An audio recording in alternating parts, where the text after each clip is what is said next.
defense aspirants, welcome back to my channel SSP Success.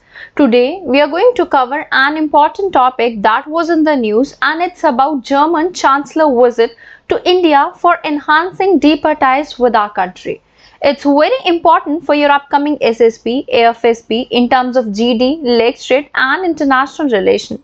So let's get started with our topic. See, before moving ahead over the content, I would like to request all of you to do like, share our videos with your friends and family and tell them to subscribe it, because it's gonna help us in making more and more videos on time.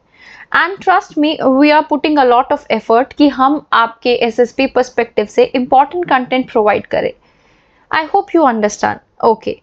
Context है क्या? देखो, एक तरफ Russia के काइजान में BRICS का summit organise हुआ और दूसरी तरफ कॉमनवेल्थ ग्रुप के भी समिट ऑर्गेनाइज हो रहा था उसी वीक. मतलब बड़े बड़े इवेंट्स ऑर्गेनाइज हुए और उसी बीच जर्मनी के चांसलर, जिनका नाम है ओलाफ स्कॉल्ज, उन्होंने विजिट किया हमारे कंट्री में. राइट. अभी देखो, अगर हम देखें कि ये जो इंडिया पे विजिट पर आए, तो राइटर बोलते हैं कि जहां इंडिया यूएसए के रिलेशन के बीच में ग्लैमर है और इंडिया एंड रशिया के बीच में पुरानी दोस्ती है, और इंडिया फ्रांस रिलेशन में बड़े बड़े आइडियाज है, बड़े बड़े विजन है, जैसे होराइजन 2047. इंडिया जर्मनी के रिलेशन की बात करें तो उतना ज्यादा ग्लैमर या फिर ग्लैमरस नहीं है, लेकिन दोनों कंट्री में कैपेबिलिटी काफी ज्यादा है. इंडिया चाइना के रिलेशंस की बात की जा रही है यहाँ पे. देखो, जर्मनी के साथ स्ट्रॉन्ग टाइज एस्टैब्लिश करके इंडिया ना सिर्फ इंटरनल कैपेबिलिटी हासिल नहीं करेगा, उसके साथ साथ कलेक्टिव यूरोप के साथ भी अपने टाइज को स्ट्रेंथन अप करेगा इंडिया. अब राइटर बोलते हैं कि देखो, जैसे रशिया एंड चाइना बड़ी बड़ी बातें करते हैं. कैसी बड़ी बड़ी बातें करते हैं कि हम एक मल्टी वर्ल्ड ऑर्डर इस्टेब्लिश करेंगे, मल्टीलेटरलिज्म की बातें करते हैं, यूएस के against post west world order की बातें करते हैं कि वेस्ट का टाइम जा चुका है और हमारा टाइम है. वैसी बातें जर्मनी नहीं करता, उतनी बड़ी बातें, लेकिन फिर भी जर्मनी की बहुत बड़ी इंपॉर्टेंस है. देखो, दिल्ली एंड बर्लिन के बीच में स्पेशल बॉन्ड रहा है इंडिपेंडेंस से, और इंडिपेंडेंस के बाद में 2000 से ही, और फॉर्मल स्ट्रैटेजिक पार्टनरशिप भी इस्टेब्लिश हुई थी इंडिया एंड जर्मनी के बीच में 2000 के बाद में. अभी देखो, हमने देखा कि यहाँ पे जो ये चांसलर का विजिट हुआ ना इंडिया में, तो उसमें बहुत इंपॉर्टेंट कॉन्टेक्स्ट देखने को मिला. ये क्या कॉन्टेक्स्ट देखने को मिला कि 4 आइडियाज सामने आके निकल के बाहर आए, जो जर्मनी के फॉरेन ऑफिस ने आउटलाइन किए कि क्या स्ट्रैटेजिक अप्रोच है उनकी इंडिया के टुवर्ड. सबसे पहला, देखो, बर्लिन रिकॉग्नाइज करता है इंडिया का इंटरनल सेलियंस जो बढ़ रहा है. वर्ल्ड की मोस्ट पॉपुलस कंट्री माना जाता है इंडिया को, साथ साथ स्टेबल डेमोक्रेसी भी in the economic and geopolitical domain. Germany चाहता है बेनिफिट होना इंडिया के डाइवर्स एक्सपर्टीज से as a central player. International politics की बात हो, जहां पे उन्होंने काफी प्रोमिनेंट पोजीशन निभाई है among the countries of global south. Right. दूसरा, जर्मनी ने नोट डाउन किया है डाइवर्जन जो है ना इंडिया की रशिया यूक्रेन वॉर में. देखो, सबसे पहले क्या हुआ था ना, इंडिया ने रशिया यूक्रेन वॉर में न्यूट्रल स्टैंड लिया था, तो काफी सारे कंट्रीज जो हैं जो यूक्रेन को सपोर्ट कर रही थी, Germany was one of them.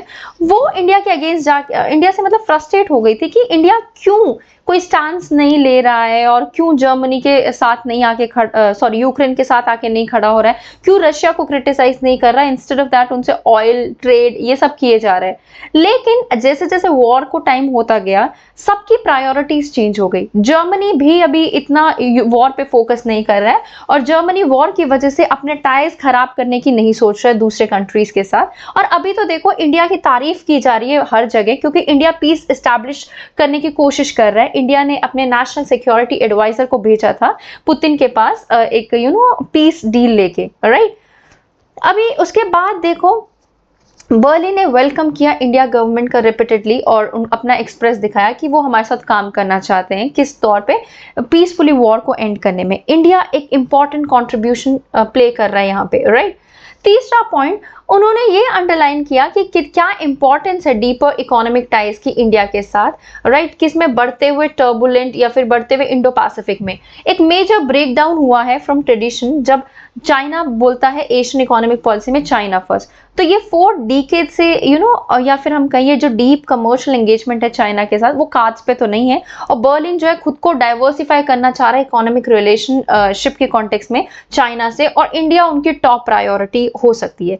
Chancellors calls जो अराइव किए इंडिया में, उनके लार्ज बिजनेस डेलीगेशन, और ये भी उम्मीद थी कि जो जर्मन कंपनीज है वो अपनी इन्वेस्टमेंट्स को एक्सपैंड करेगी हमारे कंट्री में, और there could be no partner for them in reviving India's manufacturing sector. मतलब फॉर अस ये है कि हमारे जो मैन्युफैक्चरिंग सेक्टर को रिवाइवल के लिए जर्मनी जैसे कंट्री की जरूरत है।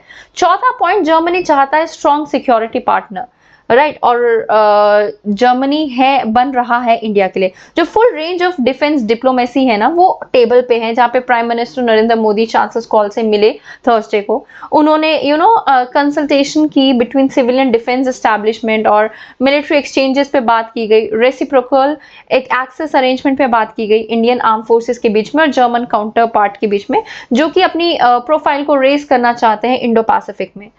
अभी देखो, अगर इंडियन पर्सपेक्टिव से बात करें, मोस्ट इंपॉर्टेंट जो नया एलिमेंट है ना जर्मन में, वो कि ये है कि वो इंडिया को हेल्प करेगा वेपन घर पे बनाने के लिए। बर्लिन ने एक्सपैंड ऑफर किया है कि वो हमारे आर्म कोऑपरेशन को एक्सपैंड होने में हमारी मदद करेंगे, और रिलायबिलिटी और प्रिडिक्टेबिलिटी जो है आर्म्स की, वो उसको इम्प्रूव कराएंगे, प्रमोट कराएंगे एंड सपोर्ट कराएंगे cooperation between German and Indian arm companies. ये जो नेगोशिएशन हुई है ना, acquisition of submarines from Germany, वो एक प्रूफ है जर्मन कमिटमेंट का कि वो कैसे इंडिया के डिफेंस को मॉडर्नाइज करने में हेल्प करना चाहता है, राइट। प्रोग्रेस भी देखो देखने को मिल रही है, और जहाँ की हमें पता है कि अर्ली 20th सेंचुरी में इंडियन नेशनलिस्ट जो है, they were turn to willing Germany to overthrow British yoke also, right. Apart from that, now let's talk about the historical ties that we have between India and Germany. अगर हम freedom struggle से बात करें, सुभाष चंद्र बोस जो कि एक prominent freedom fighter थे Indian independence के टाइम पे, उन्होंने काफी डिटरमाइंड एफर्ट लिए कि इंडिया की इंडिपेंडेंस ऑब्टेन करने के लिए ब्रिटेन से, और उन्होंने मिलिट्री असिस्टेंस सीख की थी फ्रॉम एक्सिस पावर्स। तो जो इंडिशे लीशन था वो फॉर्म हुआ to serve as a liberation force for British ruled India, जो कि जिसमें इंडियन प्रिजनर्स ऑफ वॉर को वो बनाया गया था, राइट। अगर हम डिप्लोमेसी की बात करें, इंडिया ने मेंटेन किया है डिप्लोमेटिक रिलेशन को विद बोथ वेस्ट जर्मनी और ईस्ट जर्मनी, और अपने रीयूनिफिकेशन को they got their support, they supported their unification in 1990। और अगर हम देखें, contrary to France and UK, Germany ने कोई स्ट्रैटेजिक फुटप्रिंट नहीं है एशिया में। पास्ट कंटेंशंस की बात कर लेते हैं। जर्मनी कंडेम करता था इंडिया को for liberating India Goa from Portuguese rule in 1961, और उन्होंने सपोर्ट किया पोर्टुगल डिक्टेरियल रिजाइम को अंडर सालाजार अगेंस्ट इंडिया। ये काफी क्रिटिकल था इंडिया के लिए for intervening in the 1971 Bangladesh liberation war, और ये it rejected India's 1998 nuclear test also. Now let's talk about the quest for UNSC that both of the countries have. India and Germany दोनों permanent members बनना चाहते हैं UNSC के, और जिसको join किया है जापान एंड ब्राजील ने भी। एक कोऑर्डिनेटेड एफर्ट है उनका G4 कलेक्टिव के थ्रू।